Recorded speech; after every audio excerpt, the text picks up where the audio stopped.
তারা দুজনেই উজ্জ্বল স্টাডি পয়েন্টের শিক্ষক ছিলেন। 6 থেকে তারা পড়াশোনা করে আমার বন্ধুর সাথে। তো আমরা শুনতে পেয়েছিলাম সৈকত বন্যাকে একটা প্রেমের প্রপোজাল দিয়েছিল। তো অনেকদিন আগের ঘটনা। তো এই প্রস্তাবে বন্যা রাজি হয়েছে না এবং আমরা ফাইনালি জানতে পেরেছি বন্যার সঙ্গে একটা সম্পর্ক তৈরি হয়েছে। সম্পর্ক তৈরি হওয়ার এক পর্যায়ে আমি জানতে পারার পর আমি পরিচালক হিসাবে আমি তাদেরকে ডাকা হয়, বন্যা এবং সৈকতকে ডাকি। তোমরা এই ধরনের কার্যকলাপ আমার প্রতিষ্ঠানে করতে পারবে না। তারা দুজনে আমাকে বলে স্যার আমরা এই ধরনের কার্যকলাপ কখনোই করবো না। এবং এক পর্যায়ে আমি দুই ফ্যামিলিকে বিষয়টা জানাই এই বিষয়গুলো যে তারা এই ধরনের একটা কার্যকলাপে রয়েছে, প্রেমের সম্পর্ক রয়েছে। দুই ফ্যামিলি জানার পর তারা তাদের জায়গা থেকে আলাপ আলোচনা করেছে এবং আলাপ আলোচনা একটা পর্যায়ে তারা বন্যার সঙ্গে সৈকতের বিয়েতে রাজি হয় না। রাজি না হওয়ার এক পর্যায়ে বন্যার বেশ এসএসসি এবার পরীক্ষা দিয়েছে আমার প্রতিষ্ঠান থেকে, আর সেবার এসএসসি পরীক্ষায় ভালো রেজাল্ট করেছে। তো তার 2 মাস আগে গতকাল বন্যার আমার সঙ্গে আমার কথা হয়েছে রাতের বেলা। বন্যা বলেছে RICL TMX, যুগের পর যুগ স্থাপনা থাকে মজবুত। যে আমি সৈকতকে বিয়ে করতে চাই না।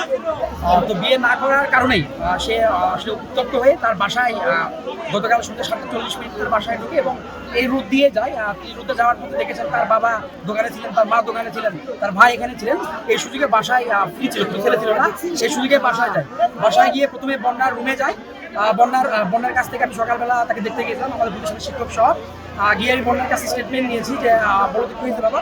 সে আমাকে জানাইছে স্যার আমি আমার রুমে ছিলাম, সে হঠাৎ করে আমার রুমে আসে, কোনো কথা না বলে আমাকে থাপ্পড় মারে।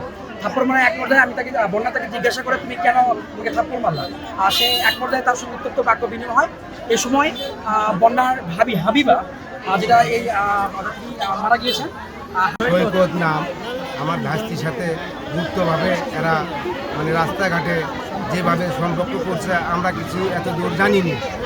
জানার ক্ষেত্রে আমরা যদি এত দূর জানতাম তাহলে এর প্রোডাকশন আমরা নিতাম।